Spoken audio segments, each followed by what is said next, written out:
Assalamualaikum warahmatullahi wabarakatuh. Perkenalkan, nama saya Maida Tira. Di sini saya akan mereview jurnal pidana mengenai pertanggungjawaban korporasi dalam tindak pidana pencucian uang dalam prinsip hukum pidana Indonesia, yang ditulis oleh Ridwan Arifin dan Safa Amalia dari Program Studi Ilmu Hukum Fakultas Hukum Universitas Negeri Semarang.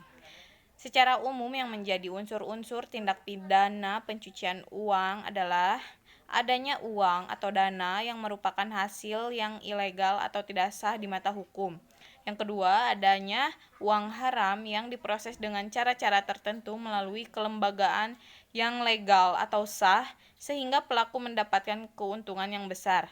Ketiga, dengan maksud menghilangkan jejak sehingga sumber asal tersebut tidak dapat atau sangat sulit untuk diketahui dan dilacak oleh badan hukum karena keuntungan tersebut tidak langsung dibelanjakan barang.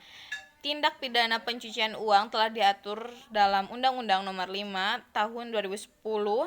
Jenis pencucian uang dibedakan menjadi 3 macam, yaitu yang pertama ada tindak pidana pencucian uang aktif. Maksudnya adalah tindak pidana yang dilakukan oleh seseorang yang menempatkan, mengalihkan, membelanjakan barang, mengubah bentuk, atau menukarkan uang atau surat berharga atau lainnya dari hasil pencucian uang tersebut.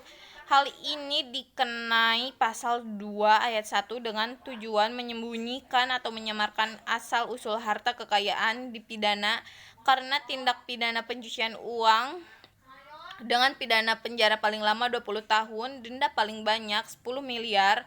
Undang-Undang Nomor 8 Tahun 2010 tentang Pencegahan dan Pemberantasan Tindak Pidana Pencucian Uang pasal 3.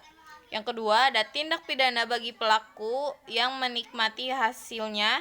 Tindak pidana pencucian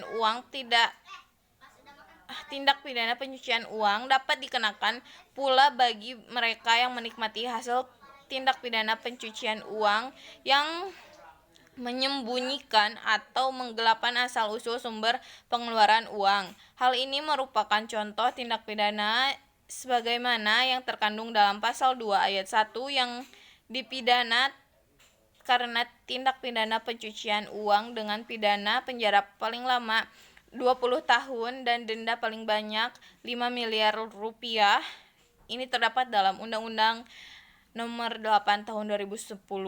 Yang ketiga, ada tindak pidana pencucian uang pasif. Tindak pidana ini dikenakan kepada seseorang yang menerima atau menguasai hasil keuntungan dari pencucian uang tersebut.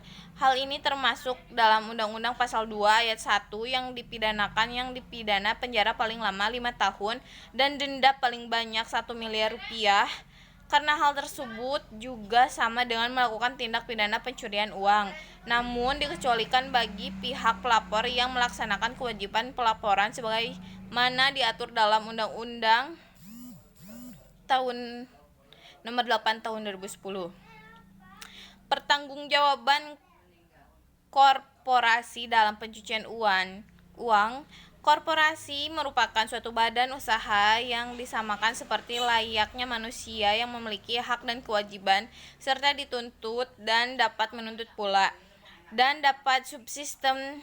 setiap subsistem korporasi tersebut memiliki aturan tersendiri yang disampaikan dalam berbagai bentuk yang selaras dengan peraturan dan norma-norma yang ada. Pertanggungjawaban pidana tujuannya untuk mengetahui seseorang dapat dipertanggungjawabkan atau tidak dalam suatu kasus yang sedang terjadi. Berbicara tentang pertanggungjawaban pidana, perusahaan tentunya tidak terlepas dari korporasi tersebut. Oleh karena itu, kita perlu menganalisis mengenai korporasi itu sendiri sebelum mengambil keputusan, karena kejahatan perusahaan lahir dari perusahaan itu sendiri. Korporasi masih menjadi salah satu faktor utama dalam pendapatan dan pembangunan perekonomian Indonesia. Berbicara mengenai kasus tindak pidana pencucian uang, tentang siapa pelaku yang bertanggung jawab atas kasus pencucian uang merupakan persoalan yang masih terus dibicarakan oleh ahli hukum seperti yang kita ketahui.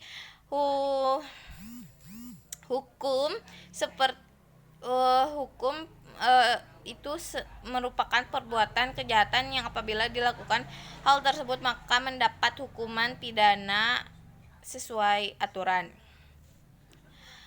Kesimpulan dari pembahasan tadi yaitu tindak pidana pencucian uang yang merupakan suatu perbuatan yang membawa dampak yang cukup besar bagi negara yang dapat merugikan negara maupun masyarakat sekitar, terutama tindak pidana pencucian uang yang dilakukan oleh korporasi. Hal itu tentunya membawa dampak negatif yang besar terutama dalam bidang perekonomian karena perusahaan swasta menjadi sumber pendapatan negara. Sehingga apabila banyak terjadi tindak pidana pencucian uang, maka akan menghambat perekonomian negara serta dapat menghambat perekonomian internasional. Tindak pidana pencucian uang di Indonesia telah diatur dalam Undang-Undang Nomor 8 Tahun 2010 tentang Pencegahan dan Pemberantasan Tindak Pidana Pencucian Uang. Sedangkan korporasi sebagai subjek tindak pidana pencucian uang telah diatur dalam Pasal 6 Ayat 1 Undang-Undang Nomor 8 Tahun 2010 tentang Pencegahan dan Pemberantasan Tindak Pidana Pencucian Uang. Bagi korporasi yang melakukan tindak pidana pencucian uang akan dimintai pertanggungjawaban pidana terhadap kasus yang dilakukannya sesuai dengan unsur-unsur yang telah ditetapkan dalam undang-undang.